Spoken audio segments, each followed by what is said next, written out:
Hi all. வினா 6 வகைப்படும், விடை 8 வகைப்படும் அப்படிங்கிறது நமக்கு தெரியும். அது என்னென்ன விடைகள்னு பாருங்கள். சுட்டு விடை, மறை விடை, நேர் விடை, ஏவல் விடை, வினா எதிர் வினாதல் விடை, உற்றது உரைத்தல் விடை, உருவது கூறல் விடை, அதே மாதிரி இனமொழி விடை. இது மொத்தம் 8.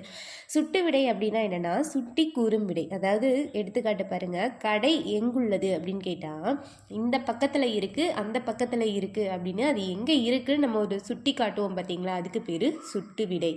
மறைவிடை அப்படின்னா என்னென்னா மறுத்து கூறுதல். அதாவது எடுத்துக்காட்டு கடைக்கு போவாயா அப்படின்னு கேட்டால் போக மாட்டேன் அப்படின்னு மறுத்து சொல்கிறது. இதெல்லாம் டைரெக்டாக ஆன்சர் பண்ணுவோம். நேர்விடை அப்படிங்கிறது உடன்பட்டு கூறும் விடை.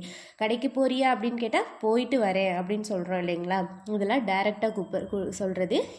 இது மூணும் வெளிப்படை விடைகள். சுட்டு விடை, மறைவிடை, நேர்விடை. வெளிப்படை விடை 3, அது இது 3. நேர்விடைனா அவங்க கேட்குற கேள்விக்கு உடன்பட்டு கூறுதல். மறைவிடைனா கேட்குற கேள்விக்கு மறுத்து கூறுதல். சுட்டு விடைனா கேட்குற கேள்விக்கு அது எந்த பக்கத்தில் இருக்குது அப்படின்னு சுட்டி காட்டுறது.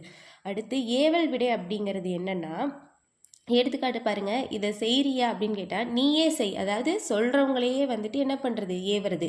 நீ என்ன சொல்கிறது அதை நீயே செய் அப்படின்னு சொல்கிறது தான் ஏவல் விடை. வினா எதிர் வினாதல் விடைனா வினாவிற்கு விடையாக இன்னொரு வினாவை கூறுவது. அதாவது கடைக்கு போறியா அப்படின்னு கேட்டால் கடைக்கு போறியான்னு கேட்டால் போகிறேன், போக மாட்டேன்னு சொல்லணும். ஆனால் என்ன சொல்லுவாங்க, போகாமல் இருப்பனா அப்படின்ட்டு அதுக்கு ஒரு கேள்வியை கேட்பாங்க. அப்படி கேட்டால் அது வினா எதிர் வினாதல் விடை.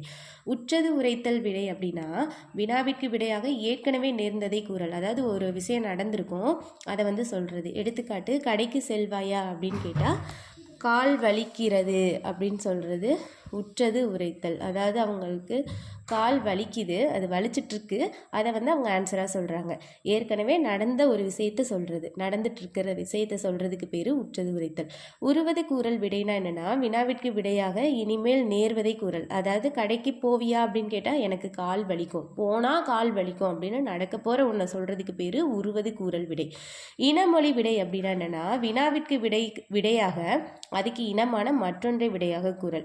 எடுத்துக்காட்டு கவிதை எழுத தெரியுமா அப்படின்னு கேட்டால் கட்டுரை எழுத தெரியும் அப்படின்னு சொல்கிறது. ஆடத் தெரியுமா அப்படின்னு கேட்டால் பாடத் தெரியும் அப்படின்னு சொல்கிறது. அதாவது ஒரு கொஸ்டினுக்கு அதுக்கு இணையாக வேறொரு பதில் சொல்கிறதுக்கு பேர் இனமொழி விடை. அது பாருங்கள். வெளிப்படை விடைகள் 3, சுட்டு விடை, நேர்விடை, மறைவிடை. இது 3 டைரெக்டாக பதில் சொல்லிடுவாங்க. குறிப்பு விடைகள் 5, ஏவல் விடை, வினா எதிர் வினாதல் விடை, உற்றது உரைத்தல், உருவது கூறல், இனமொழி. இந்த 5ம் குறிப்பு விடைகள். ஓகேங்களா.